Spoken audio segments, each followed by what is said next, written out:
I moved away after he left me for his secretary. At their lavish wedding, my uncle accidentally revealed who I really am. He instantly regretted everything. Hello everyone. Thank you for being here with me today. Before I begin my story, I'd love to know which city you're joining us from. Please feel free to share in the comments. Now, let me take you into this story. The heavy glass door of the golden oak swung open, and the familiar scent of roasted prime rib and aged leather hit me. It used to be the smell of celebration, of anniversaries, of love. Tonight, it smelled like an ending. I walked to the corner table, the secluded one near the fireplace where Curtis had proposed to me exactly 8 years ago. I had reserved it specifically for this night, for our final dinner before the divorce papers were signed tomorrow morning. I wanted closure. I wanted to look the man I had dedicated my 20s to in the eye and say goodbye with dignity. But dignity seemed to be the last thing on Curtis's mind. He arrived 20 minutes late. He didn't rush. He didn't look apologetic. He strolled in, wearing the Italian silk suit I had saved up for 6 months to buy him for his birthday last year. He looked successful, polished, and completely indifferent to my presence. He pulled out the chair and sat down without a greeting, his eyes glued to his smartphone. His thumbs moved rapidly across the screen, a small smirk playing on his lips. I knew exactly who was on the other end of those messages. Tiffany. His 24-year-old secretary. The one who called him daddy in the office when she thought no one was listening. I ordered the Cabernet you like, I said, my voice trembling slightly despite my best efforts to sound strong. And the filet mignon, medium rare. Curtis finally looked up, but his eyes didn't meet mine. They scanned the room, checking to see if anyone important was watching him. Yeah, fine, he muttered, picking up the wineglass and taking a swig like it was water. Let's make this quick, Wendy. I have plans later. Plans with her? I asked, cutting straight to the chase. He let out a short, dismissive laugh. With Tiffany. Yes. We're planning the wedding. She wants a winter theme.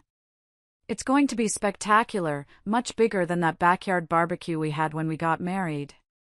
His words were like small, precise daggers.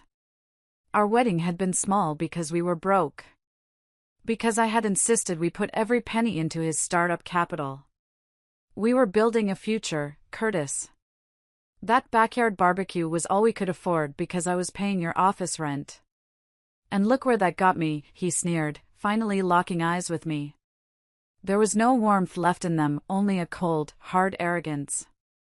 I'm a CEO now, Wendy. I need a woman who matches that energy. Tiffany, she's vibrant. She knows what she wants. She knows how to make a man feel like a king. He leaned in, his voice dropping to a cruel whisper. You're just tired. You smell like old cooking oil and laundry detergent. You remind me of the struggle, and frankly, I'm done struggling. I gripped the linen napkin in my lap so hard my knuckles turned white. 8 years. I had worked double shifts at a diner and took freelance data entry jobs at night so he wouldn't have to worry about bills while building his company. I had cooked, cleaned, ironed his shirts, and soothed his ego when clients rejected him. And now, I was just a reminder of the struggle. I gave you everything, Curtis, I whispered. I gave up my design degree for you. And that was your choice, he shrugged, checking his watch. Don't play the victim. You didn't have the drive anyway. Tiffany, she has drive. She's helping me rebrand the entire company image. She's the future. Your history. The waiter arrived with the steaks, sizzling on hot plates. The aroma that once made my mouth water now made my stomach turn. Curtis picked up his knife and fork and started eating with gusto, as if he hadn't just shattered a human being across the table. I stared at the man I had loved. The gray hairs starting to show at his temples, the slight wrinkle between his brows when he chewed, I knew every inch of him. But the soul inside was a stranger. A greedy, shallow stranger. Once the divorce is final tomorrow, I said, my voice gaining a sudden, strange calmness, I'm leaving New York. I'm moving to Oregon. He paused, a piece of steak halfway to his mouth. For a second, I thought I saw a flicker of something, regret? Nostalgia? But it vanished as quickly as it appeared, replaced by that same arrogant indifference. Oregon? To that old shack your grandmother left you in Willow Creek? Good. Go bury yourself in the woods. It suits you. He didn't ask how I would survive. He didn't wish me luck. He just chewed his steak and went back to texting. Suddenly, his phone rang. A loud, jarring ringtone, some pop song Tiffany probably chose. His face lit up in a way it hadn't for me in years. Hey, babe, he answered, his voice dripping with a sickening sweetness. Yeah, I'm just wrapping up business with the ex. No, it's boring. I'll be there in 20 minutes. Wait for me. He hung up, wiped his mouth with the napkin, and threw it onto his half-eaten steak. He stood up, buttoning his jacket. You're leaving? I asked, stunned. We haven't even finished. I have, he said, looking down at me like I was a stain on the carpet. Tiffany needs me. She's upset about the flower arrangements. He turned to walk away, then stopped. He reached into his pocket, pulled out the bill the waiter had just placed on the table, and tossed it onto my plate. It landed with a soft thud in the peppercorn sauce. You get this, he said with a smirk that chilled my blood. Consider it a wedding gift for me and Tiffany. After all, without you paying the bills all those years, I wouldn't be rich enough to marry her. So, thanks for the stepping stone, Wendy. He turned on his heel and strode out of the restaurant, not looking back once. I sat there, frozen, the laughter and clinking glasses of the other diners fading into a dull roar. The humiliation burned my cheeks. I looked at the bill on my plate, stained with sauce, and then at the empty chair opposite me. I didn't cry. Not yet. Inside the chest of the woman he called tired and history, something snapped. It wasn't a break, it was a release. The shackles of 8 years of ungrateful servitude had just been unlocked. Thank you, I whispered to the empty air. Thank you for showing me exactly who you are.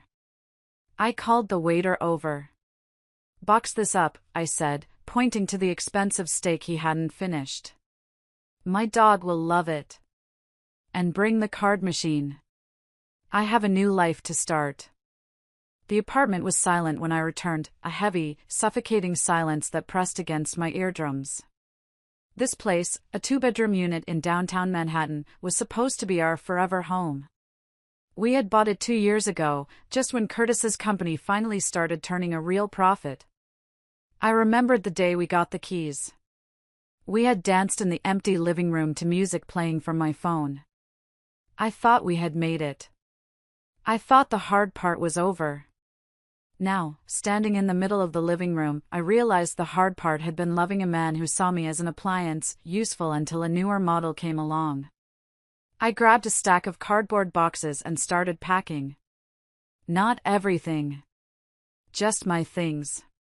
The divorce settlement was brutal but simple. He kept the apartment and the company. I got a small lump sum that barely covered my moving expenses and the debts I had incurred on my personal credit cards for household groceries.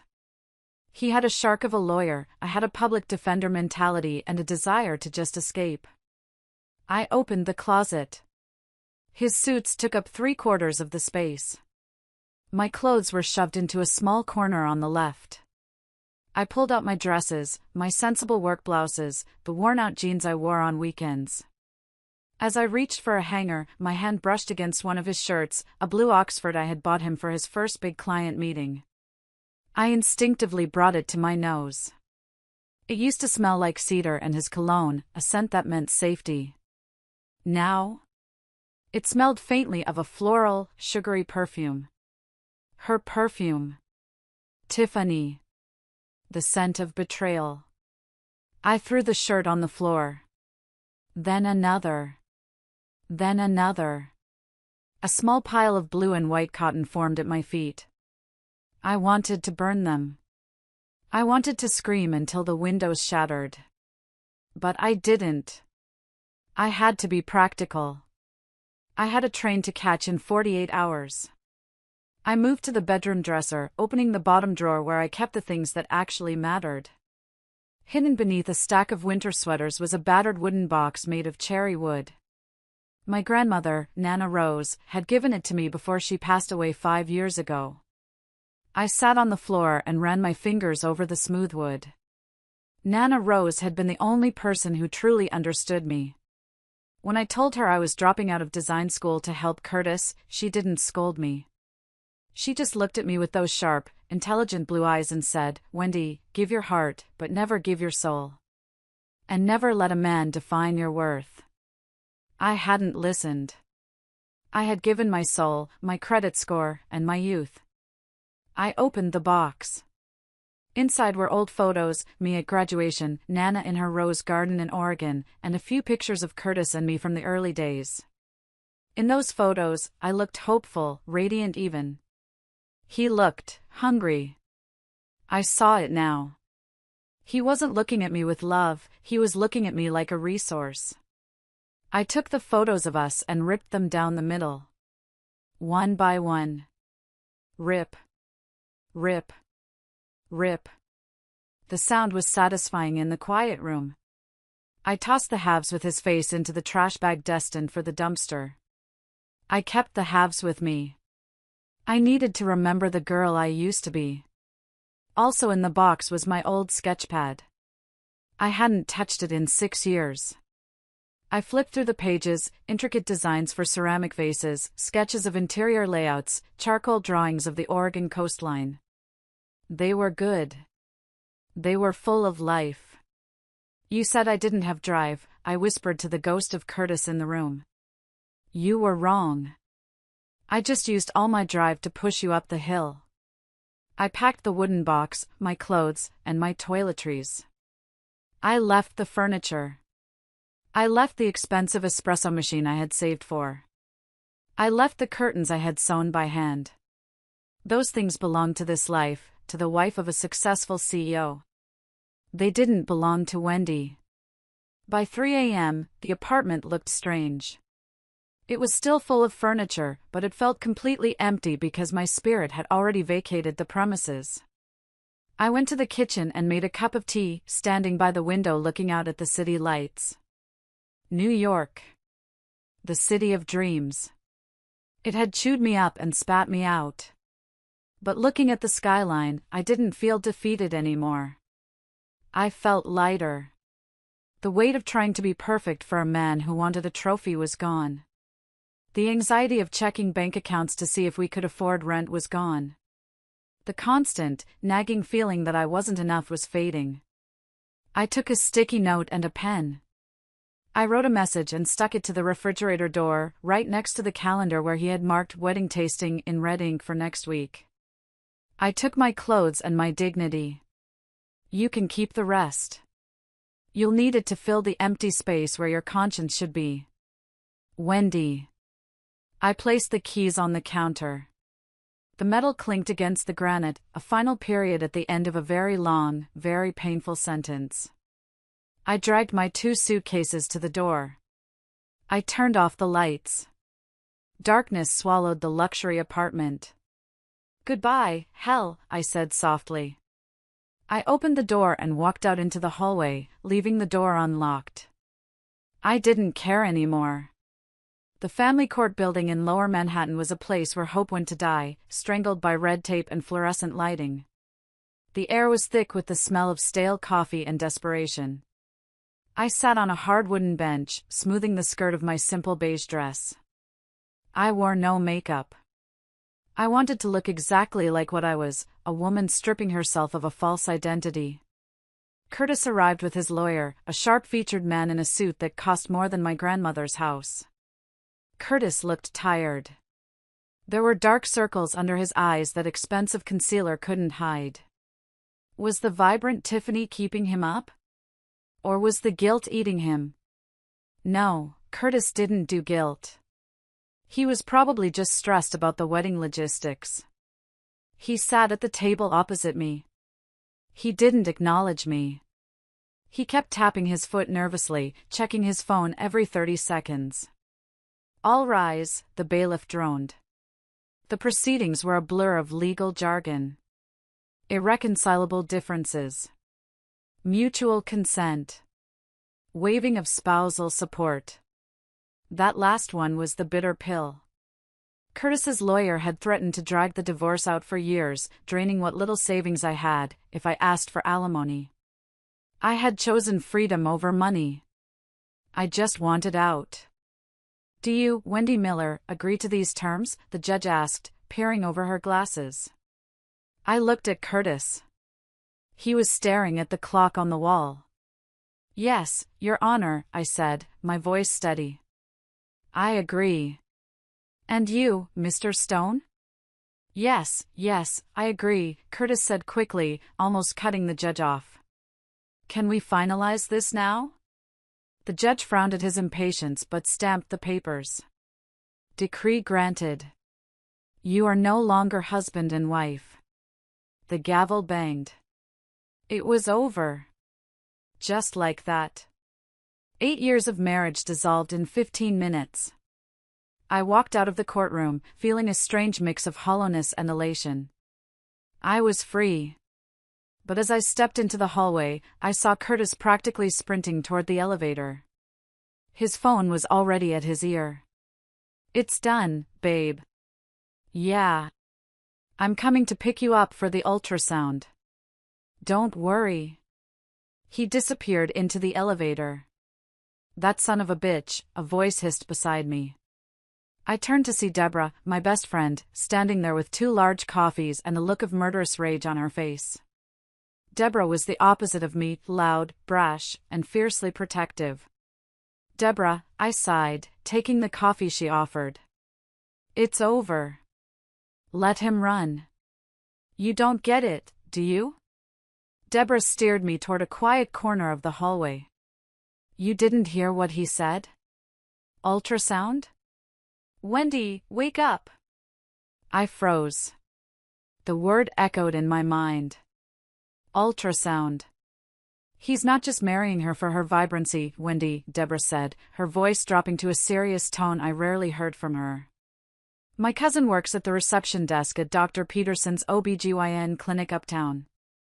She saw Curtis and Tiffany come in last week. Tiffany is pregnant. 3 months along." The world tilted slightly on its axis. 3 months.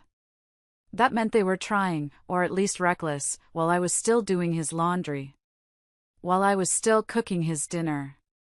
"Pregnant?" I whispered. A wave of nausea hit me. "That's why he was in such a rush," Deborah continued, her eyes blazing. "That's why he bullied you into a quick settlement with no alimony. He needed you gone so he could play the respectable family man before she starts showing. He's trying to scrub you out to make room for his new dynasty." I leaned against the cold wall, closing my eyes. I thought I had reached the bottom of the pain, but there was a basement. He hadn't just replaced me, he had started a family behind my back. A family I had wanted with him, but he always said, "Not yet, the company comes first." It was never about the timing, was it? I asked, a bitter laugh escaping my lips. It was about the woman. He didn't want kids with me. "Because you were the workhorse," Deborah said, grabbing my shoulders. "She's the show pony. But listen to me, Wendy. Show ponies are expensive." "And Curtis?" "I know for a fact his company's liquidity is shaky. He's leveraging everything to keep up this image." I looked at my best friend. "It doesn't matter, Deb. Let him drown. I'm going to Oregon." Deborah softened. She pulled me into a bone-crushing hug. "You go to Oregon. You heal. You plant that garden. But mark my words, karma has a GPS, and it knows exactly where Curtis lives. You just focus on you. I pulled back and looked at her. He thinks he won, Deb. He thinks he discarded the trash. One man's trash is another man's treasure, Deborah winked, trying to make me smile. Or in this case, one man's trash is actually a diamond he was too stupid to polish. Go get your train. Leave this garbage in New York. I walked out of the courthouse into the blinding midday sun. The revelation of the pregnancy stung, yes. It burned. But it also cauterized the wound. There was no what if left. There was no maybe we could have worked it out. There was only the stark, ugly truth. I hailed a taxi. Penn Station, please, I told the driver. As the cab merged into traffic, I took my phone out of my purse. I opened the contacts, found husband, no, Curtis, and hit delete. Then, I popped the back of the phone open, took out the SIM card, and snapped it in half. I rolled down the window and tossed the pieces onto the asphalt of 8th Avenue. Goodbye, New York, I whispered. And good luck, Tiffany. You're going to need it. The Amtrak train chugged rhythmically, a soothing metallic lullaby that helped drown out the chaotic noise in my head. Clack clack, whoosh. Clack clack, whoosh. I had been staring out the window for hours, watching the gray, concrete sprawl of the East Coast slowly give way to the rolling fields of the Midwest, and eventually, the majestic peaks of the West. I had booked a sleeper car. It was an extravagance I couldn't really afford, but I needed the privacy. I couldn't sit in coach, shoulder to shoulder with strangers, pretending I wasn't a woman fleeing the wreckage of her life. Day 2 on the train. The landscape outside was vast and empty. It matched how I felt inside. Empty, but spacious. There was room to breathe now. I pulled Nana Rose's battered copy of Pride and Prejudice from my bag, but I couldn't focus on the words. Instead, my mind kept drifting back to the look on Curtis's face when he threw the bill at me. The absolute contempt. How does love turn into that? How does I do turn into get out? I decided to go to the dining car to get some coffee. The car was half full. I found a small table by the window and sat down. Across the aisle sat an older woman, perhaps in her 70s, with silver hair cut in a chic bob and bright, observant eyes. She was knitting something that looked like a chaotic explosion of colors. She caught me staring and smiled. It's a scarf, she said, her voice raspy and warm. Or a blanket. It hasn't decided what it wants to be yet. I'm just letting it happen. I smiled back, a genuine smile for the first time in days. That sounds like a good philosophy. I'm Martha, she said. You look like you're running away from something, or running towards something. Which is it? I hesitated. I usually didn't talk to strangers. But I had no SIM card, no husband, and no home. What did I have to lose? Running away, I admitted, wrapping my hands around the warm coffee cup. My husband, ex-husband, traded me in for a newer model. And a baby. Martha stopped knitting. She looked at me over the rim of her glasses. Ah. The midlife crisis upgrade. Classic. Painful, but classic. He said I was tired, I said, the words tumbling out. He said I smelled like struggle.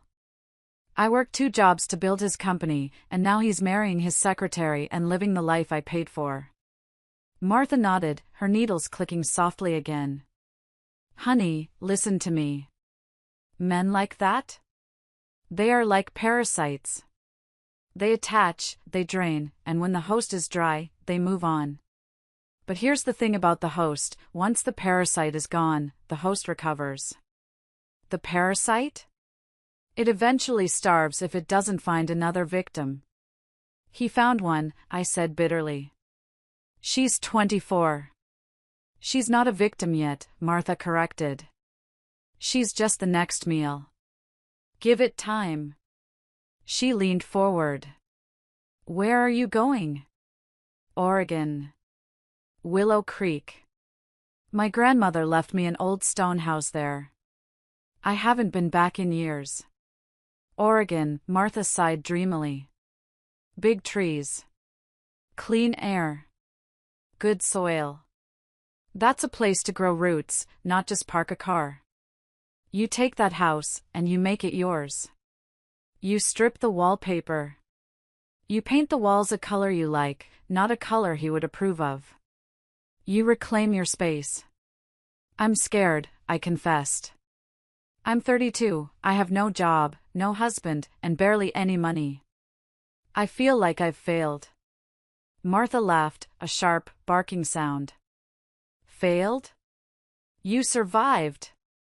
You didn't fail, you escaped. You think winning is staying with a man who disrespects you? That's losing, dear. Walking away with your head high? That's the victory. She reached into her bag and pulled out a small, wrapped chocolate. She slid it across the table to me. Eat this. Chocolate helps. And remember, sometimes the train has to go through a long, dark tunnel before it hits the coast. You're just in the tunnel right now. But I promise you, the ocean is waiting. I ate the chocolate. It was dark and bittersweet. The train whistled, a lonely sound in the night. I went back to my cabin, Martha's words echoing in my mind. You didn't fail, you escaped. I lay in the narrow bunk, watching the moon race alongside the train. For the first time, I allowed myself to imagine the future not as a terrifying void, but as a blank canvas. The next morning, the scenery changed. The flat plains rose into jagged mountains covered in pine trees. The air that seeped through the ventilation felt cooler, crisper. We were crossing the border into Oregon. My heart started to race, not with anxiety, but with anticipation. The conductor's voice crackled over the intercom. Next stop, Willow Creek. Willow Creek, coming up. I gathered my bags. I checked my reflection in the small mirror. I looked tired, yes. Pale. But my eyes were clear. The dull resignation was gone. The train hissed to a halt. I stepped onto the platform. The air hit me instantly, it smelled of damp earth, pine needles, and rain. It was pure. It was clean. It didn't smell like betrayal. I dragged my suitcases to the edge of the platform and looked out at the small town nestled in the valley. It looked like a painting. I'm home, Nana, I whispered to the wind. I'm finally home. The taxi driver, a chatty man named Pete with a thick flannel shirt, dropped me off at the end of the long, gravel driveway. Ain't nobody lived at the Rose place for a long time, he commented, eyeing the overgrown ivy climbing the stone walls. Shame. Used to be the prettiest garden in the county. It will be again, I said, handing him the cash. It was a promise to myself as much as to him. I stood before the house. It was a sturdy two-story cottage made of gray river stone, with a slate roof and a wide wooden porch. It looked like something out of a fairy tale, but a fairy tale that had been paused for 5 years. Weeds choked the rose bushes. The blue paint on the shutters was peeling. A shutter hung crookedly from one hinge, banging softly in the breeze. But it was mine. It was the only thing in the world that was truly mine. I found the spare key exactly where Nana always hid it, under the third terracotta pot to the left of the door. The lock was stiff, but with a hard jiggle, the heavy oak door creaked open. I stepped inside. Dust motes danced in the shafts of sunlight cutting through the gloom. The air smelled musty, mixed with the faint, lingering scent of Nana's lavender potpourri. Furniture was covered in white sheets, looking like ghosts waiting for a party. I pulled the sheet off the nearest armchair, Nana's favorite wingback chair by the fireplace. A cloud of dust puffed up, making me cough. Okay, I said aloud. First things first. Windows. I spent the next 3 hours opening every window, letting the fresh Oregon breeze sweep out the stale air of abandonment. I swept the floors, wiped down the kitchen counters, and made up the bed in the guest room. I couldn't bring myself to sleep in Nana's room yet. By evening, my muscles ached, but it was a good ache. It was the ache of accomplishment. I sat at the kitchen table with a cup of instant tea, looking around the room. This kitchen. I remembered baking cookies here with Nana. I remembered sitting at this table crying over a boy in high school, and Nana telling me, "Boys are like buses, Wendy. Another one comes every 15 minutes. But your education? That's yours forever." I had disappointed her by dropping out. The guilt pricked at me. I noticed a stack of mail on the counter, accumulated by the property management company I had hired to do bare minimum checks over the years. Mostly junk mail, flyers, and bills I had set to autopay. But at the bottom of the stack was a thick, cream-colored envelope. It wasn't postmarked. It had my name, Wendy Miller, handwritten in elegant cursive ink. I recognized the handwriting instantly. It wasn't Nana's. It was Mr. Higgins, her old lawyer and lifelong friend. I tore open the envelope. Inside was a letter, dated 5 years ago, the week Nana died. Dear Wendy, if you are reading this, 2 things have happened. First, I have passed on. Second, you have finally returned to Willow Creek alone. My hands started to tremble. How did she know? I know you loved that boy, Curtis. But I have lived 80 years, my dear, and I know a wolf when I see one. He has hungry eyes, but not for you. For what you can give him. I wanted to leave you everything immediately. But I knew if I did, he would take it. He would use it to build his dreams and leave you with nothing. So, I created a safety net. A test of time. Enclosed is the contact information for Mr. Higgins. Go see him immediately. There is a trust fund in your name. But the condition of the trust was strict. You could not access a single cent until you turned 40, or until you provided proof of a divorce certificate or a death certificate of your spouse. I prayed you would prove me wrong and have a happy marriage. But if you are reading this, I was right. And if I was right, you are going to need resources to rebuild. Don't be afraid. You are stronger than you think. And now, you will be freer than you ever imagined. Love, Nana Rose. I stared at the letter, tears blurring my vision. She knew.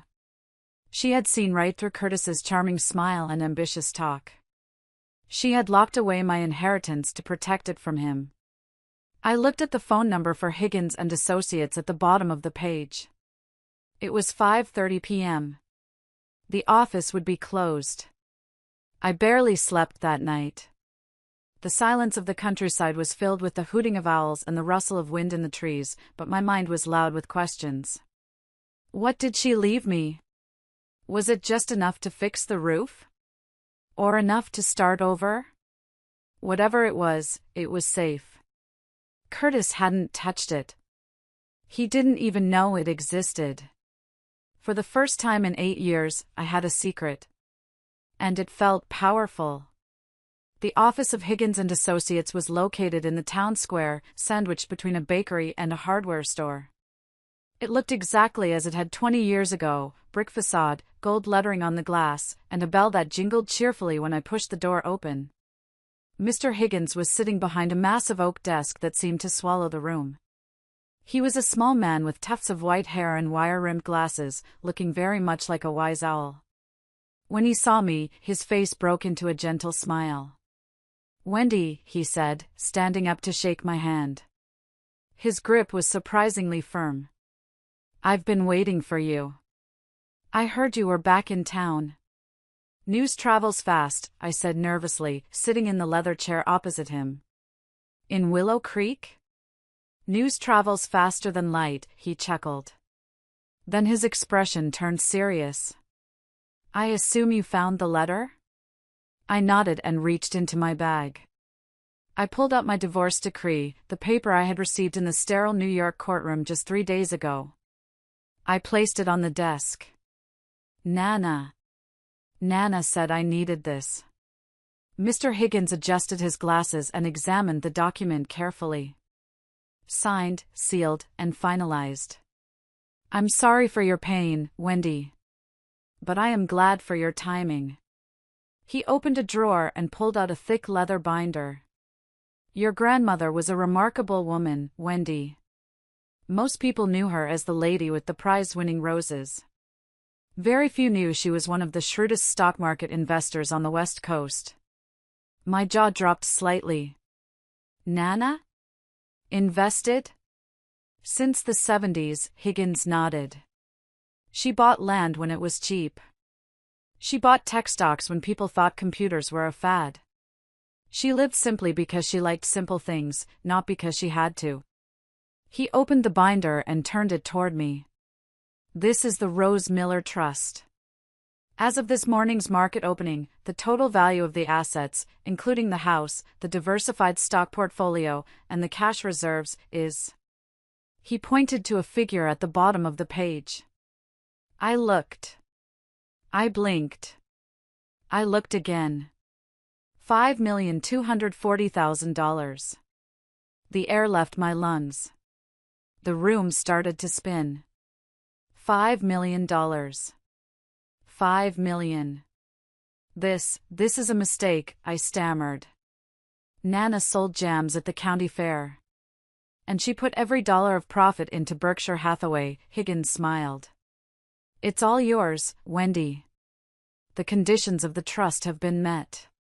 You are divorced. The wolf is gone from the door.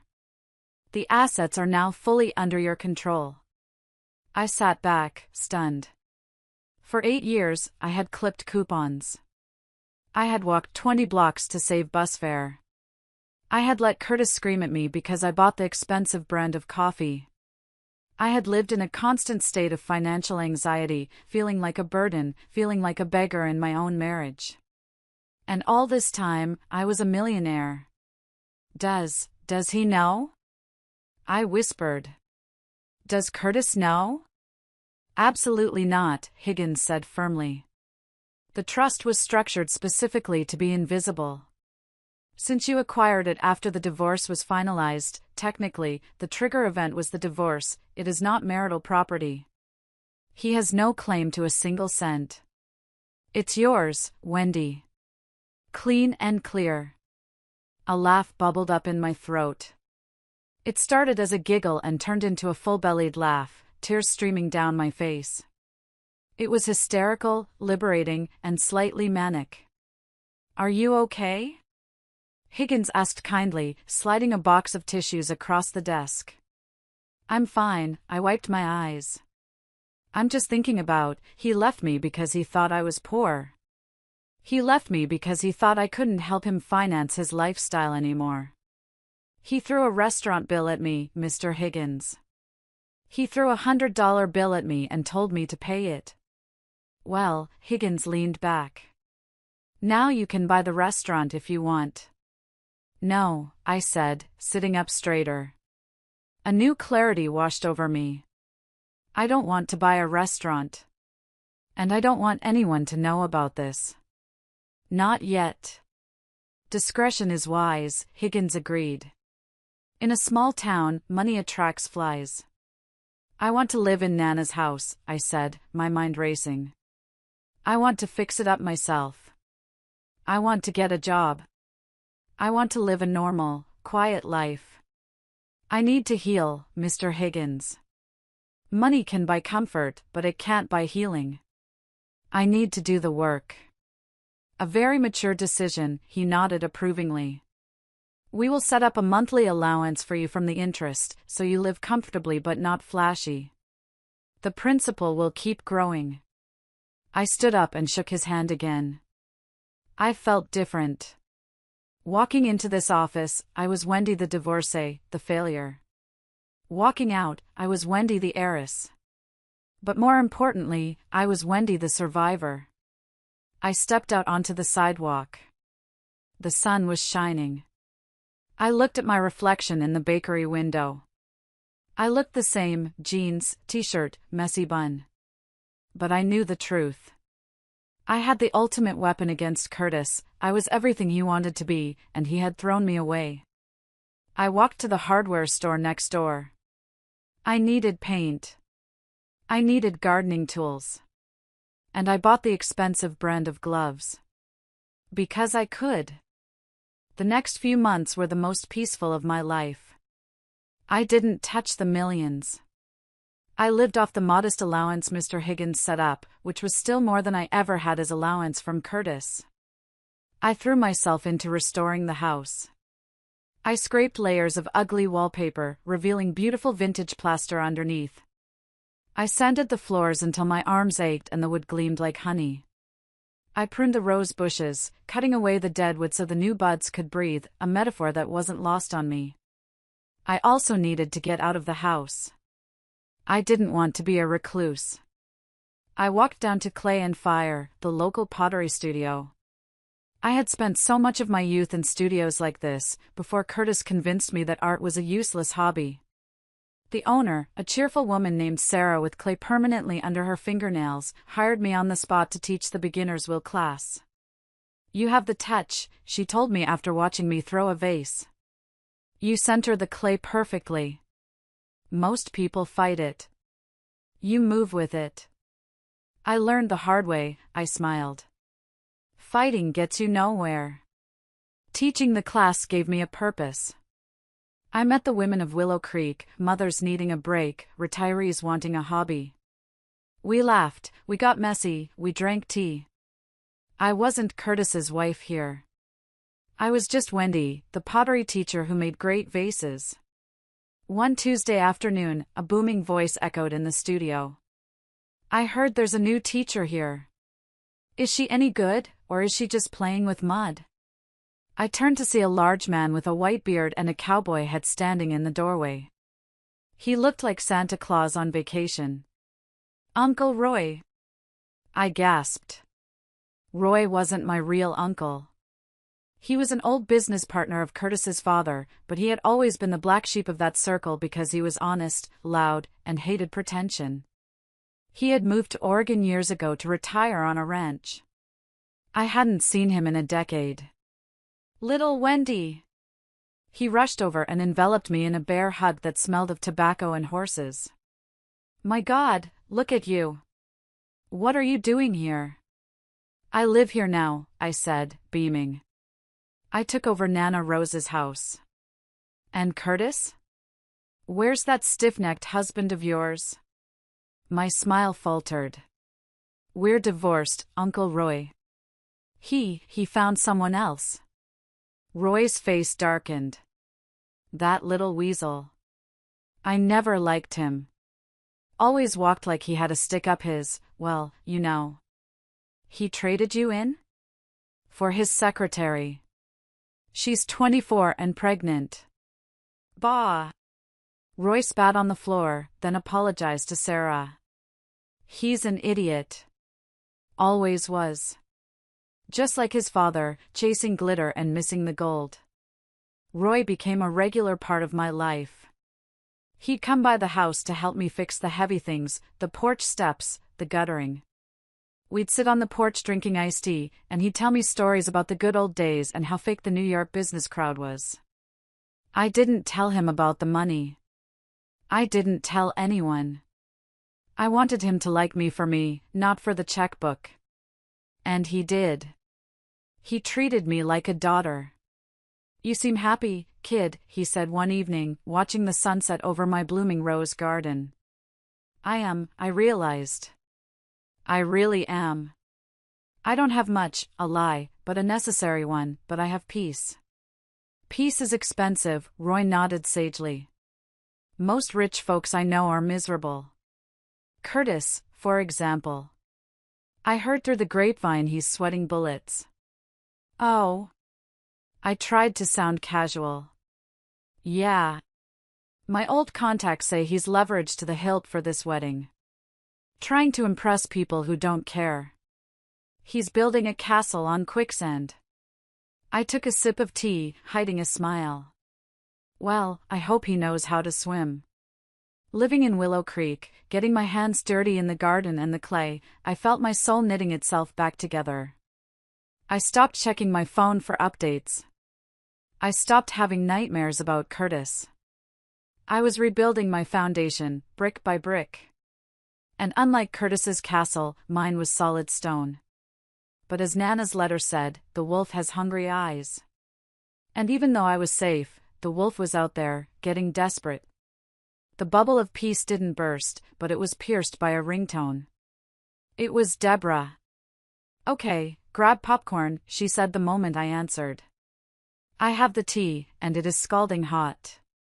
I wiped the clay off my hands and sat on the studio stool. "What's happening? Is the baby born?" "No, still baking."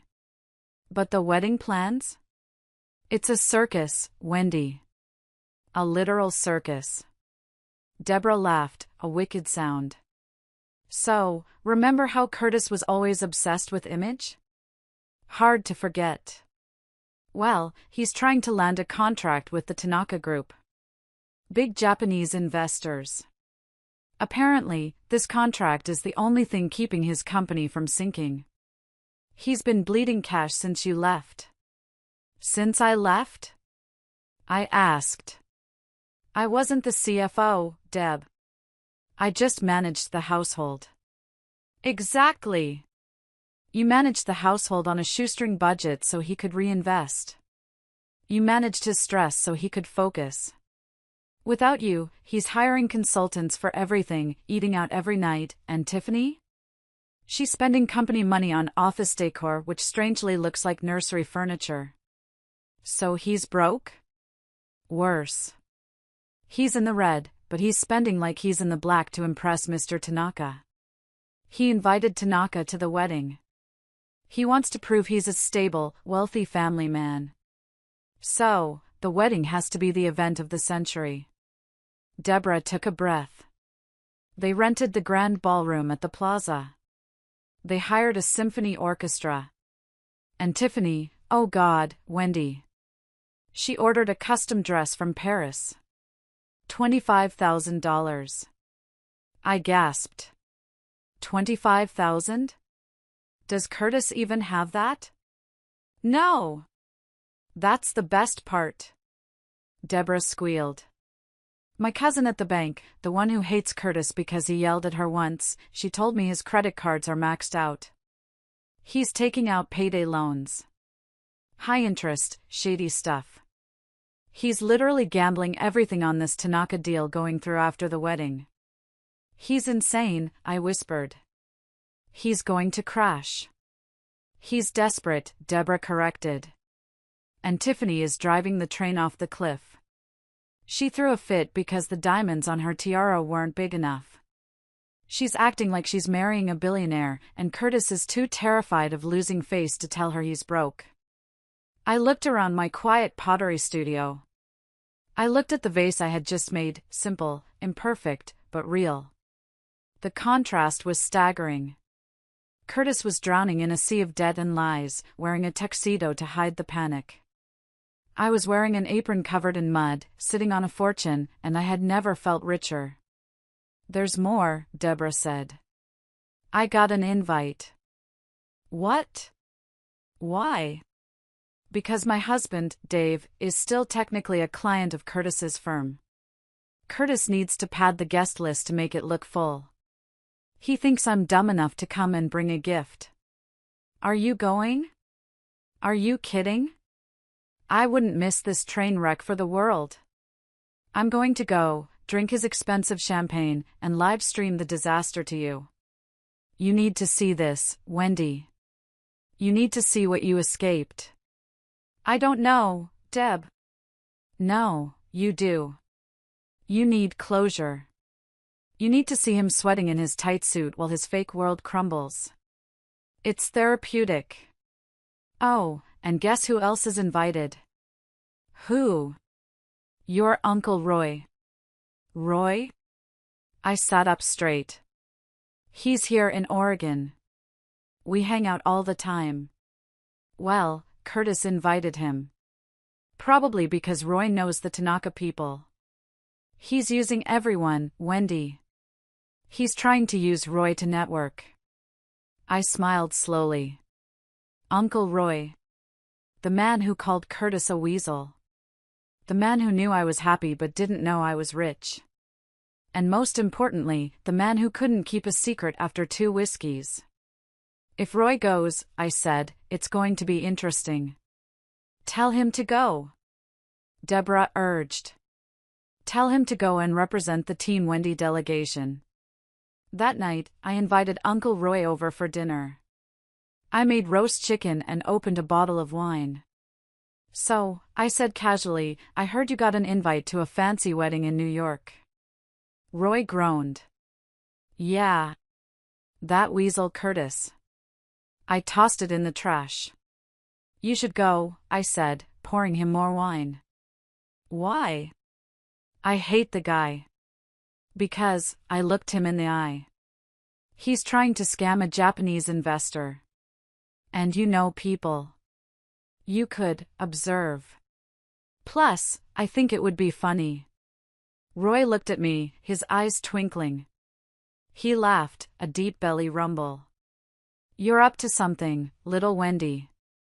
But you know what? You're right.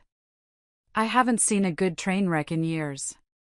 And I owe his daddy a favor, maybe stopping him from ruining the family name is that favor.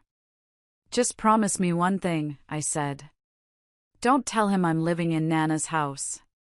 Just tell him I'm doing great. That's all. I'll tell him you're the Queen of Sheba if you want, Roy winked. I'll book the ticket tomorrow. I went to bed that night feeling a strange electricity in the air. The stage was set. The actors were taking their places. Curtis was building his house of cards, stacking lie upon lie. And Uncle Roy was blowing into town like a hurricane. I didn't know exactly what would happen. I didn't know about the secret I had kept from Roy would come out. But I knew one thing, Curtis Stone was about to have the worst wedding day in history. And I was going to have a front row seat. Part 9, The Secret Beneath the Dress. Word count, 880 words. The week before the wedding, the air in my pottery studio felt heavy, charged with an electricity that usually precedes a storm. I was glazing a set of mugs when Deborah called. She didn't even say hello. Sit down, Wendy. Put the clay down. You need to be sitting for this. I wiped my hands on my apron and pulled up a stool. Deborah, you're scaring me. Did Curtis hurt someone? No, Deborah's voice dropped to a conspiratorial whisper. But he's being played. And I mean, played like a cheap fiddle. Remember the pregnancy? The 3-month miracle baby that forced the quick divorce? Yeah, the reason I'm in Oregon, I said dryly. It's fake. The silence in the studio was deafening. I blinked, trying to process the words. What do you mean, fake? You said your cousin saw them at the clinic. My cousin saw them in the waiting room, Deborah corrected, her voice trembling with excitement. But listen to this. I have a friend, Sarah, who works in high-end retail. Tiffany went into her boutique yesterday for a final fitting of her reception dress. Sarah was helping her change. Deborah paused for dramatic effect. And? I pressed. And when Tiffany stripped down to her underwear, there was no bump, Wendy. Flat as a board. Sarah said she saw Tiffany pull a silicone prosthetic out of her bag. A strap-on belly. She put it on before putting the dress back on. I felt a wave of nausea, followed by a cold, creeping horror. A fake pregnancy. It was the oldest, trashiest trick in the book, the kind of thing you see in soap operas, not real life. She's trapping him, I whispered. She knows he's desperate for an heir, desperate to look like a family man for the Tanaka deal. She's using a piece of silicone to lock down a ring. Exactly, Deborah said. And Sarah heard her talking on the phone in the dressing room. She was bragging to someone, probably her mom. She said, once the ring is on and the papers are signed, I'll just have a tragic miscarriage. He'll be too sad to leave me. My blood ran cold. It was diabolical. To use the death of a non-existent child as an emotional anchor? It was a level of cruelty I couldn't comprehend. Even though I despised Curtis, the thought of him grieving a fake child made me sick. He doesn't know? I asked. He has no clue. He's too busy drowning in debt to notice his fiancée's belly is made of rubber. He's probably so stressed he hasn't touched her in weeks. I walked to the window of the studio, looking out at the peaceful streets of Willow Creek. It felt like a different universe. In New York, Curtis was walking into a trap set by a predator even hungrier than he was. "What are you going to do?" Deborah asked. "Are you going to tell him?" I thought about it. I thought about the way he threw the bill at me. I thought about him calling me old and tired.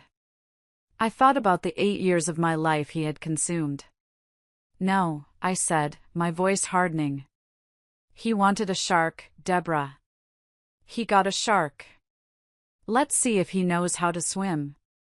"That's my girl," Deborah cheered. "I'll keep the live stream ready. Saturday is going to be a bloodbath." I hung up the phone. I looked at the unfinished mugs on the table. I picked up a carving tool and slashed a deep line into the clay. I wasn't vindictive by nature. Nana Rose raised me to be kind. But she also raised me to respect consequences. Curtis had built his house on a foundation of lies. It was only fitting that the woman he chose was the biggest lie of all. That night, I couldn't sleep. I kept imagining the wedding. The vows. For richer or poorer. They were both lying about the richer part. They were both secretly poorer. It was a marriage of two bankruptcies pretending to be a merger. I went out to the garden in my pajamas. The moon was full, illuminating the roses. I touched a thorny stem. "You reap what you sow, Curtis," I whispered to the night air. "You reap what you sow." Saturday arrived with a gray, drizzle-soaked sky in Oregon, but on my laptop screen, it was a glittering evening in New York City. Deborah had positioned her phone perfectly against a centerpiece on her table, giving me a wide-angle view of the grand ballroom at the Plaza Hotel.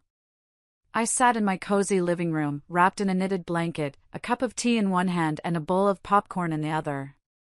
It felt surreal. I was watching my own funeral, in a way. The funeral of my past life. The venue was obscenely lavish. Crystal chandeliers the size of small cars dripped from the ceiling. White roses, thousands of them, covered every surface, creating a suffocating floral jungle. There were ice sculptures of swans. There was a 10-piece string orchestra playing Vivaldi. "It smells like money and desperation in here," Deborah texted me. "The shrimp are cold, but the champagne is flowing." I scanned the guests. I saw old acquaintances, people who used to come to our apartment for potlucks when we were broke. They looked uncomfortable in their rented tuxedos. I saw the Tanaka group, 5 serious-looking Japanese men in impeccable suits, sitting near the front, observing everything with polite detachment. Then, the music swelled. The doors opened. Curtis walked in first. My breath hitched. He looked terrible. From a distance, he was handsome in his bespoke tuxedo. But the camera zoomed in slightly. He was sweating. Profusely. His smile was tight, more of a grimace. His eyes were darting around the room, not with joy, but with panic. He looked like a man waiting for a bomb to go off. He took his place at the altar. Then came Tiffany. She was a vision of excess. The dress was massive, a cloud of tulle and lace encrusted with crystals that caught the light aggressively. She wore a tiara that looked heavy enough to cause a neck injury. And there, under the tight bodice, was the bump. A perfect, rounded curve that she cradled protectively with one hand as she walked down the aisle. "Look at her," I muttered to the screen. "Performance of a lifetime." She reached the altar. Curtis took her hand. I saw him flinch slightly, as if her touch burned. The ceremony was a blur of hollow vows. Curtis, take you, Tiffany, to be my wealthy. Wealthy. Wedded wife. I imagined him saying. Tiffany, take you, Curtis, to pay off my parents' mortgage, I imagined her replying. They kissed. It was a showy, Hollywood kiss, meant for the cameras, not for the heart. The guests applauded politely. The Tanaka men clapped exactly 3 times each. Then came the reception. This was where the real show began. Deborah moved her phone to follow the action. The head table was elevated on a platform, like a throne room. Curtis and Tiffany sat there, looking down on the peasants. I saw Curtis leaning over to Tiffany, whispering something angry. Tiffany whispered back, smiling a fake, frozen smile for the photographer. Trouble in paradise already? I wondered. Deborah texted, I just walked by the head table. Curtis told her to stop ordering expensive vintage wine because the tab is maxed out. She told him to shut up and smile for the investors. I shook my head. They were trapped in a cage of their own making. Then, the camera panned to the table right next to the Tanaka group. And my heart skipped a beat. There was Uncle Roy. He was wearing a tuxedo that was clearly 20 years old and a size too small. His bow tie was crooked. And in front of him were 3 empty whiskey glasses. Oh no, I whispered. Roy, please don't be drunk. But he was. He was laughing loudly at something the man next to him said. The man next to him was Mr. Henderson, the vice president of the bank that held Curtis's mortgage, and likely, his massive business loans. It was a recipe for disaster. Uncle Roy, the loose cannon. Mr. Henderson, the man holding the debt. And Curtis, the fraud, sitting 10 feet away.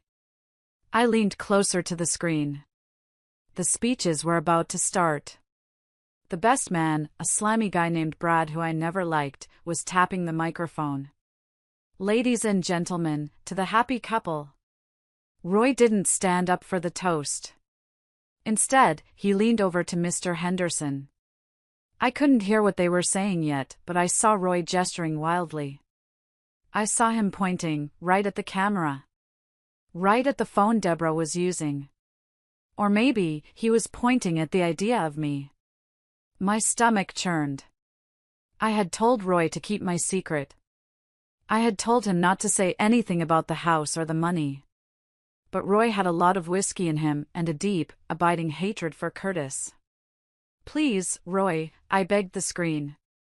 Just eat your cake and stay quiet. But chaos, it seemed, had RSVP'd yes. The clinking of silverware stopped as the speeches dragged on. Curtis looked like he was about to pass out.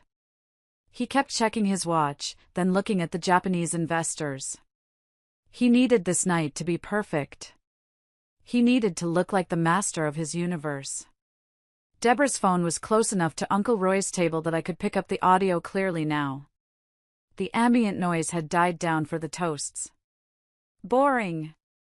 Uncle Roy stage whispered, loud enough for 3 tables to hear. This guy talks more than a politician. People shushed him. Mr. Henderson, the banker, looked uncomfortable. He tried to ignore Roy, but Roy was in a chatty mood. You know, Roy said, leaning heavily on Henderson's shoulder. I just got back from Oregon. Beautiful country. Real country. Not like this plastic city. Henderson nodded politely. That's nice, sir. Visited an old friend's daughter, Roy continued, his voice booming in a lull between speeches. Little Wendy. You know Wendy? The groom's ex-wife? At the head table, Curtis stiffened. His head snapped toward Roy. Tiffany rolled her eyes, clearly annoyed that her spotlight was being diverted to an ex-wife. I believe I met her once, Henderson stammered, trying to lower the volume. Great girl, Roy shouted. Salt of the earth. And smart. Smarter than this idiot, he jerked a thumb at Curtis. The room went quiet. The best man stopped speaking. All eyes turned to the table where a red-faced man in a tight tux was holding court. Roy, please, Curtis stood up, forcing a laugh. Let's not bore everyone with ancient history. We're here to celebrate the future. Future? Roy scoffed, standing up. He swayed slightly. What future, Curtis? The one you built on credit? A gasp rippled through the room. The Japanese investors exchanged glances. Sit down, Roy, Curtis hissed, his face turning red. Security! I ain't causing trouble. Roy raised his hands innocently. I'm just telling my friend here about Wendy. You know, the girl you tossed out like garbage? Well, turns out, garbage can be gold, Curtis. My heart hammered against my ribs. Roy, don't. Don't say it. I saw her, Roy announced to the room. She's living in Willow Creek. Got a garden full of roses. And she looks happy. Real happy. Not like you, sweating through your cheap suit. I am calling the police, Tiffany shrieked. Get this drunk old man out of here. Wait! Roy yelled. I just want to tell Mr. Banker here the best part. You know Wendy's grandmother? Old Nana Rose? Everyone thought she was just a gardener. Ha! Roy slapped the table. The sound echoed like a gunshot. Turns out, Roy beamed, looking directly at Curtis, Nana Rose was a genius. She left Wendy a little present. A trust fund. Curtis froze. The anger on his face was replaced by a sudden, sharp confusion. What trust fund? Wendy didn't have a dime. That's what you thought. Roy laughed. That's what everyone thought. But I saw the papers. I saw the house. Wendy is sitting on a mountain, boy. I buried my face in my hands. He was doing it. He was spilling everything. How much? Someone in the crowd whispered. It was human nature. Everyone wanted to know the number. Roy grinned. He held up 5 fingers. 500,000? Curtis asked, a sneer returning to his lip. That's cute. No, you moron, Roy roared. $5 million. The silence that followed was absolute. It wasn't just quiet, it was a vacuum. The air had been sucked out of the room. $5 million, Roy repeated, savoring the words. Cash and assets. All hers. And you know the kicker? She got access to it the day you divorced her. If you had stayed married, you might have seen a penny. But you dumped her, so she got it all. I watched Curtis. I watched the color drain from his face. It started at his neck and moved up, leaving him looking like a wax figure. His mouth opened, but no sound came out. $5 million. It was more money than his company had ever made. It was enough to save him 10 times over. And he had walked away from it to marry a penniless secretary with a fake belly.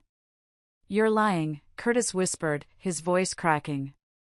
Wendy is broke. She worked at a diner. She worked at a diner to feed you. Roy yelled. But now? She's the richest woman in Willow Creek. And you? You're marrying, what? That? He pointed at Tiffany. Tiffany stood up, furious. Don't you dare talk about me. I am worth 10 of her. But Curtis wasn't looking at Tiffany anymore. He was staring into space, his mind doing the math. The terrible, agonizing math of his own stupidity. 5 million, he mouthed. He looked sick. He looked like a man who had just realized he had sold a winning lottery ticket for $1. But the show wasn't over. Not by a long shot. Because Mr. Henderson, the banker, was looking at Curtis with a very strange expression.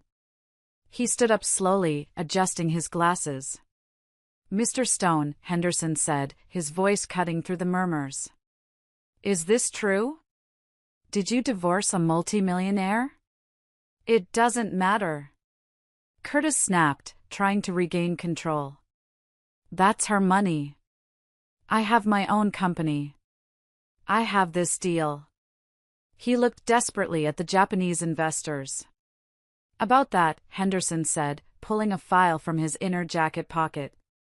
"Since we are sharing truths tonight." Oh God. Here it comes. The second wave. Mr. Henderson wasn't a cruel man. I remembered him from when we applied for our mortgage years ago. He was by the book, serious, and utterly devoid of humor. Which made what happened next even more devastating. "Mr. Stone," Henderson said, his voice projecting clearly across the silent ballroom. "You asked the bank for an emergency extension on your business loan yesterday. You claimed you had significant personal assets coming into the marriage." Curtis looked like a trapped animal. "This isn't the place, Henderson. We're at a wedding." "A wedding you paid for with a check that bounced this morning," Henderson said calmly. Gasps erupted. The Japanese investors were now whispering furiously among themselves. One of them began gathering his papers. It was a clerical error." Curtis stammered, sweat dripping down his forehead. "I'll transfer the funds on Monday." "There are no funds to transfer, Curtis," Henderson said, dropping the formality. "We audited your accounts. You are overdrawn by $400,000. Your company is insolvent." Tiffany let out a strangled cry. She grabbed Curtis's arm. "What is he talking about? You said you were rich. You said the company was booming." Curtis shook her off. "Shut up, Tiffany. Not now." And, Henderson continued, turning to look at Tiffany with distaste. "Speaking of assets. Miss Miller, or Mrs. Stone, I suppose, came to my branch last week." Tiffany froze. Her hand went instinctively to her diamond necklace. "She made quite a scene," Henderson told the room.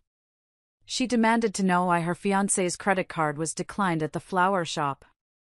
She shouted, and I quote, 'I can't believe I have to lend this loser $5,000 of my own money just to pay for the centerpieces.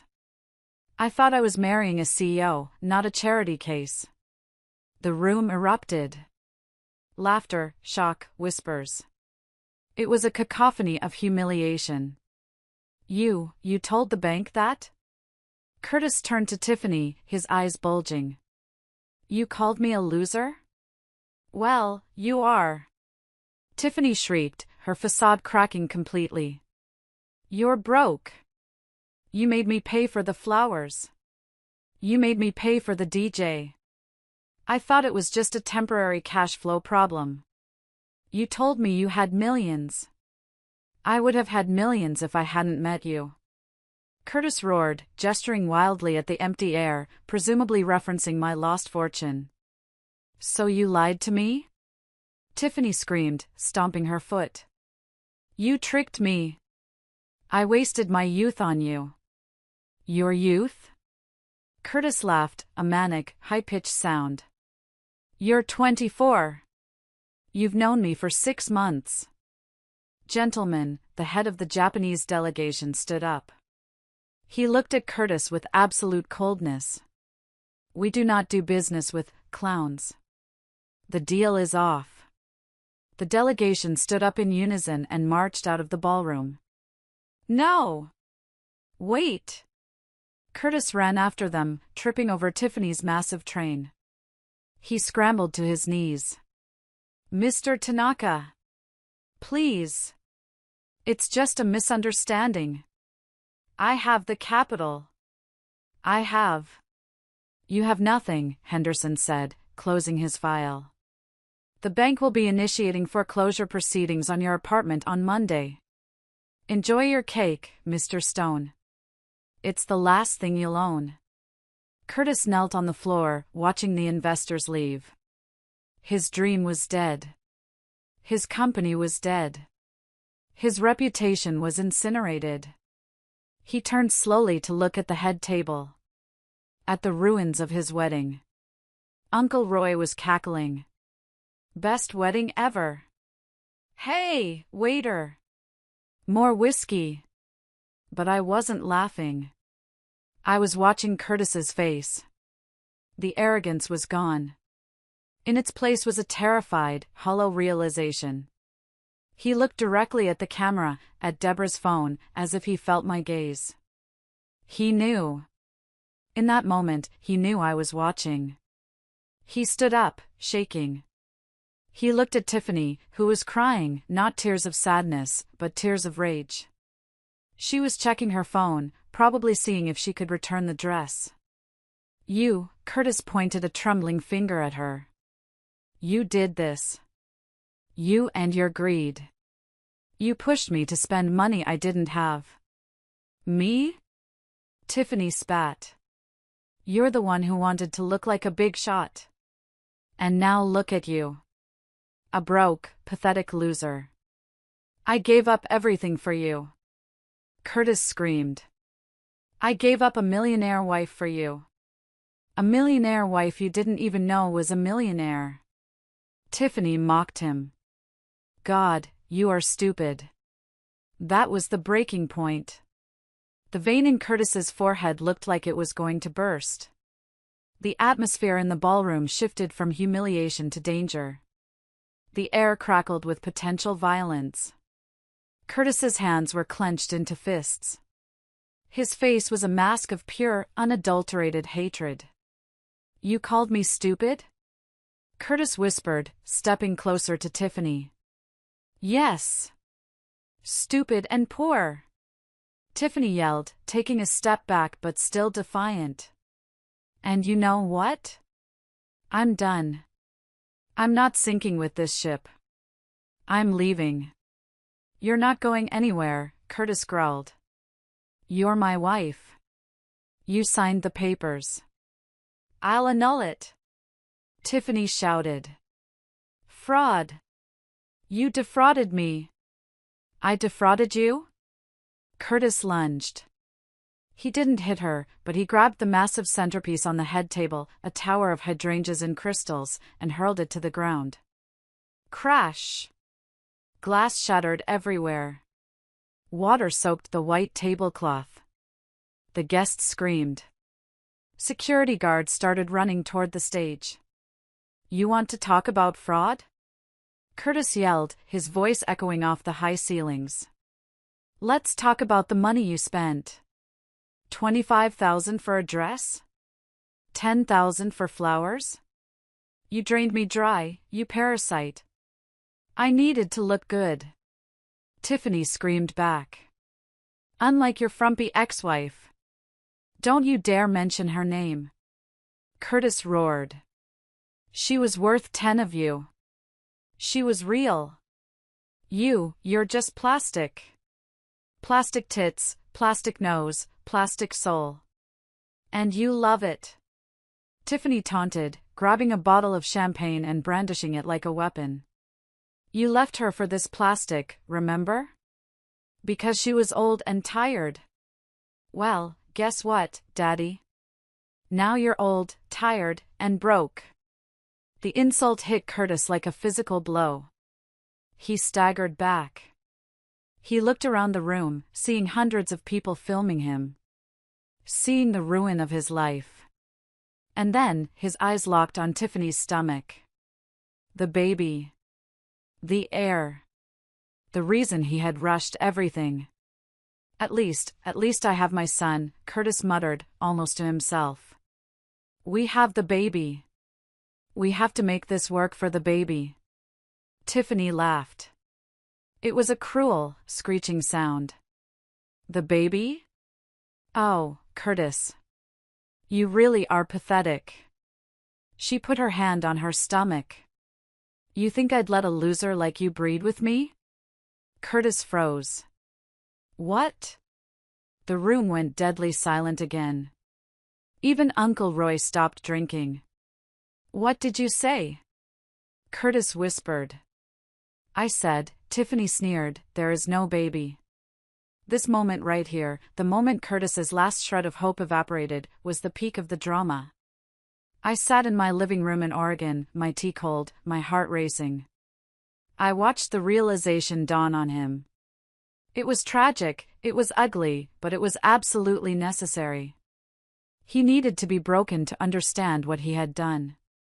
If you are listening to this and feeling that rush of justice, that feeling that karma has finally arrived, please take a second to hit the like button and comment the number 1 below.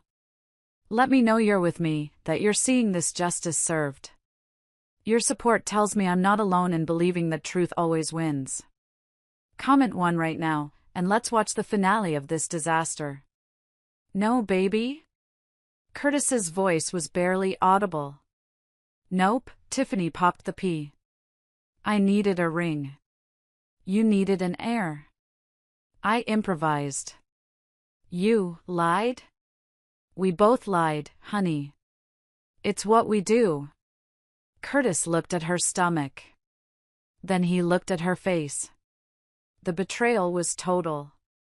He had lost his wife, his fortune, his company, and his dignity, all for a lie. He let out a sound that wasn't human. It was a roar of pure, primal agony. You ruined me. He charged at her. Security was too slow. Curtis was fueled by the adrenaline of a man who has lost everything. He didn't punch her, thank God, he didn't punch her, but he grabbed the 7-tier wedding cake that stood between them. With a strength born of madness, he shoved the massive confection. Get away from me! Tiffany screamed, trying to dodge. The cake toppled. Layers of vanilla sponge and buttercream crashed onto Tiffany. She slipped on the icing. Down she went, in a heap of white tulle and frosting. But as she fell, something happened. Something that made the entire room gasp in horror. She tried to grab the tablecloth to break her fall. Her body twisted. And the bump, the round, pregnant belly under her dress, shifted. It didn't just shift. It slid. It moved from her abdomen to her hip. Lying there in the wreckage of the cake, Tiffany looked up, and everyone saw it. Her stomach was lopsided. The silicone pad had dislodged. Oh my God, someone in the front row screamed. It's fake. It's really fake. Curtis stood over her, breathing heavily. His tuxedo was splattered with cake. He stared at the displaced belly. He reached down. Tiffany tried to slap his hand away, screaming, "Don't touch me." But he grabbed the fabric of her dress and yanked. The silicone pad popped out of the neckline, sliding onto the floor with a wet thud. It lay there on the red carpet. A pink, rubbery mound. Curtis stared at it. He looked like he was going to vomit. A pillow, he whispered. I left my wife for a pillow. It's high-grade silicone. Tiffany sobbed, trying to cover herself. It cost $500. $500, Curtis repeated hysterically. And it cost me $5 million. He started to laugh. It was the laugh of a man in a straitjacket. He laughed and kicked the silicone belly. It skittered across the floor and landed at the feet of his mother, who promptly fainted. Get out! Curtis screamed at the guests. Everyone get out! The show is over. The circus is closed. He grabbed a bottle of wine and smashed it against the wall. Red wine sprayed like blood over the white roses. Curtis, stop! His father tried to intervene, but Curtis pushed him away. You! Curtis pointed at Tiffany, who was struggling to stand up in the slippery frosting. You are the devil. And you're a bankrupt loser. Tiffany yelled back, wiping cream from her eyes. I'm suing you. I'm suing you for assault. I'm suing you for emotional distress. Sue me? Curtis spread his arms wide. Take it. Take the debt. Take the foreclosure. Take the shame. It's all yours, honey. Half of nothing is nothing. Security finally reached him. Two burly men grabbed Curtis by the arms. He didn't fight them. He just went limp, hanging there like a broken marionette. Wendy, he suddenly screamed at the ceiling. Wendy! I know you're watching. I'm sorry. I'm sorry. I stared at the screen. His apology didn't move me. It wasn't an apology, it was a plea for a lifeboat. Take him out, the hotel manager ordered. As they dragged the groom out of his own wedding, kicking and screaming, dragging his feet through the cake and glass, I felt a strange sense of finality. The monster wasn't scary anymore. He was just a pathetic man being carried out to the trash. Uncle Roy, bless his heart, was the last one on camera. He walked over to the silicone belly lying on the floor. He poked it with his cane. Well, Roy boomed. That's a hell of a party favor. Deborah ended the live stream. I sat in the silence of my Oregon home. The fire in the fireplace cracked softly. It was over. The destruction was total. Deborah called me 20 minutes later. She was breathless. I'm in the parking lot. You are not going to believe this, but it's not over. What's left? I asked, exhausted. He destroyed the cake. She lost her belly. What else is there? The blackmail, Deborah said. I'm hiding behind a van. Listen. She switched to audio only, but the quality was crisp in the night air. I heard high heels clacking angrily on concrete.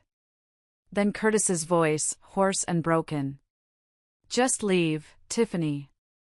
Go back to your parents. My parents? Tiffany's voice was venomous. My parents sold their house to pay for your deposit, you idiot. They have nowhere to go. We are all ruined because of you. Because of me? Curtis sounded incredulous. You lied about the baby. And you lied about the money. That makes us even. I want the ring back, Curtis demanded. Give me the ring. I can sell it. Maybe pay off the catering staff so they don't sue me. The ring? Tiffany laughed. You want this ring? Give it to me, Tiffany. I pawned the real diamond 3 weeks ago, Tiffany spat. This is cubic zirconia. I needed cash to pay the credit card minimums you were ignoring. So good luck selling a piece of glass, Curtis. I gasped. She had pawned the engagement ring.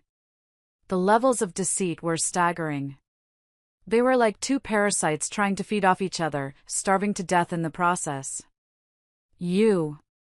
Curtis sounded defeated. You are truly evil. I'm a survivor, Tiffany corrected. Now, here is the deal. You are going to sign over your car to me. Right now. It's the only thing you have left that's worth anything. My car? How am I supposed to get home? Walk, Tiffany said. Or ask your rich ex-wife for a ride. Oh wait, she's in Oregon enjoying her millions. Sign the title, Curtis, or I go to the police right now and tell them you hit me in the ballroom. With witnesses, you'll go to jail tonight. You wouldn't. Try me. I have nothing left to lose. I want the Mercedes. There was a long silence. Then the sound of keys jingling. Take it, Curtis whispered. Take it and go to hell. Pleasure doing business with you, hubby. I heard a car door slam, an engine rev, and tires squeal as Tiffany peeled out of the lot. Then, silence. And then, the sound of a grown man sobbing. Deep, racking, ugly sobs. Wendy. I heard him whisper to the empty parking lot. What have I done? What have I done? Deborah came back on the line. Her voice was quiet. He's sitting on the curb, Wendy. He's ripping his tuxedo jacket apart. It's pathetic. Is Roy there? I asked. Yeah, Roy just walked out. He's standing over Curtis. Listen, I heard Roy say. Roy, Curtis sobbed. Help me. Please. I need a loan. Just a bridge loan. I can fix this. Fix this? Roy's voice was hard. Son, you can't fix a pile of ash. You burned it down. Please, for my father's sake. For your father's sake, Roy said, I'm going to give you some advice. Don't call Wendy. Don't go to Oregon. If you go near her, I will personally make sure the IRS looks into those creative taxes you filed in 2018. You know about that? Curtis gasped. I know everything, Roy said. Now, start walking. It's a long way to rock bottom, but I think you just landed. I heard Roy's heavy footsteps walking away. Deborah, I said softly. Go home. It's done. Are you okay? I'm better than okay, I said. I'm free. The fallout was swift and brutal. In the age of social media, Curtis's downfall wasn't private, it was a viral spectacle. By Monday morning, #FakeBellyBride and #KickSmashGroom were trending on Twitter. The video of the silicone pad sliding across the floor had 5 million views. Curtis's company didn't just fail, it imploded. The Japanese investors issued a public statement distancing themselves from unprofessional conduct. With no investment and massive debt, the bank moved in like a swarm of locusts. They seized the office equipment, the accounts, and yes, the apartment. I heard from Mr. Higgins that the foreclosure auction on our old apartment happened 2 months later. It sold for below market value to pay off the liens. The place where I had cried, where I had packed my boxes, was now just a line item in a bank ledger. Curtis tried to hide, but you can't hide when you owe money to the wrong people. Deborah told me that the loan sharks he had borrowed from weren't as polite as Mr. Henderson. Curtis was beaten up outside a motel in Queens where he was staying. He ended up with a broken arm and 2 missing teeth. The CEO image was gone. The King of New York was sleeping on his brother's couch in New Jersey, terrified to step outside. I received one email from him. It was sent from a new, generic Gmail address. Subject, Wendy, please. Wendy. I know I messed up. I was stressed. I wasn't thinking. Tiffany manipulated me. She made me crazy. I heard about the trust. I'm happy for you, really. But I'm in trouble, Wendy. Bad trouble. I need $50,000. Just a loan. I'll pay you back with interest. Please. For the 8 years we had. Remember the good times? Love, Curtis. I read it while sitting on my porch, drinking coffee and watching a hummingbird flit around the feeder. Remember the good times? I remembered him throwing the bill at me. I remembered him calling me tired. I remembered the smell of Tiffany's perfume on his shirt. I hit reply. Curtis. I remember everything. That's why the answer is no. Don't contact me again. I blocked the address. Then I called Mr. Higgins and told him to make a donation of $50,000 to a charity that helps women escape domestic abuse and financial control. In honor of Curtis Stone, I told Higgins. He finally did something good. And what of Tiffany? The woman who wanted to be a queen? Her fall was less violent but equally humiliating. The internet is cruel to women, especially gold diggers. She was doxxed. Her social media was flooded with hate comments.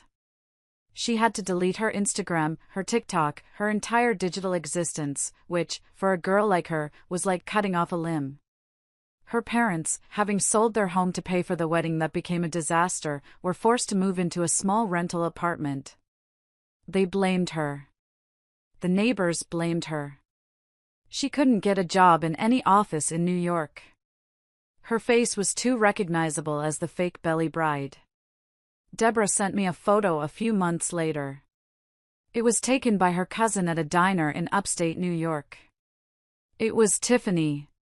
She was wearing a stained uniform, hair pulled back in a messy net, pouring coffee for a trucker. She looked older. The sparkle was gone. Her nails were short and unpolished. She looked tired. She looked exactly how Curtis had described me. Karma, Deborah texted. She wanted a rich husband to take care of her. Now she's serving pancakes for minimum wage. I looked at the photo. I didn't feel happy, exactly. I just felt a sense of balance restoring itself. She had tried to skip the work, to cheat the system, to steal a life she hadn't earned. And the universe had corrected the error. I deleted the photo. I didn't need to keep it. She was just a character in a bad chapter of my book, and I had already turned the page. 6 months later, spring had fully exploded in Willow Creek. My garden was a riot of color. The roses Nana Rose had planted were blooming in shades of crimson, blush, and ivory. I had added lavender, sage, and hydrangeas. The house, once gray and sad, was now painted a warm, creamy yellow with crisp white shutters. I stood in the center of the garden, holding a cup of tea, feeling the morning sun warm my face. I wasn't just a gardener anymore. My pottery class had expanded into a full-time business. I had bought the studio from Sarah when she decided to retire to Florida, using a small fraction of the trust, anonymously, of course. I renamed it the Golden Kiln. I used the profits to start a scholarship fund for girls in the town who wanted to study art or design but couldn't afford it. I was wealthy, yes. But no one in town knew the extent of it. To them, I was just Wendy, the nice lady who made beautiful bowls and always paid for the coffee of the person behind her in line. Uncle Roy came over for Sunday lunch. He looked healthier, too. Spending time with me, having home-cooked meals, seemed to have softened his edges. "You look different, kid," Roy said, chewing on a piece of cornbread. "Different how?" "Lighter," he said. "You used to look like you were carrying a backpack full of bricks. Now? You look like you're floating." "I put the bricks down, Roy," I smiled. "Any news from the idiot?" Roy asked. He refused to say Curtis's name. "Last I heard, he's working at a car dealership in Jersey. Commission only." Roy snorted. Fitting. He always was a salesman. Too bad he sold his soul for a discount. I looked out at the rolling hills of Oregon. I thought about the woman I was on that train, scared, broken, defining herself by who had left her. I realized now that Curtis leaving wasn't a tragedy. It was an eviction notice from a prison I didn't know I was in. If he hadn't left, I would still be in that apartment, ironing his shirts, worrying about money, shrinking myself to fit into his small, shallow world. I would never have found Nana's letter. I would never have found my art. I would never have found me. "You know," I told Roy. "I think I should send him a thank you card." "Don't you dare," Roy growled. "I won't," I laughed. "But in my heart, I thank him. He set me free." I walked over to a particularly beautiful rose bush, a peace rose, yellow edged with pink. I touched the petals. Life is funny. You think you're being buried, but really, you're just being planted. I had been planted in the rich soil of Willow Creek, watered by tears and resilience, and now, finally, I was blooming. I am Wendy Miller. I am a potter. I am a granddaughter. I am a millionaire, shoo. And most importantly, I am happy. The wolf came to the door, huffed and puffed, and blew his own house down. And me? I'm just here, tending my garden, watching the sun rise. If you enjoyed this story of justice and reinvention, please share it with a friend who needs a reminder that the best revenge is a life well lived. Don't forget to subscribe for more stories. Thank you for listening.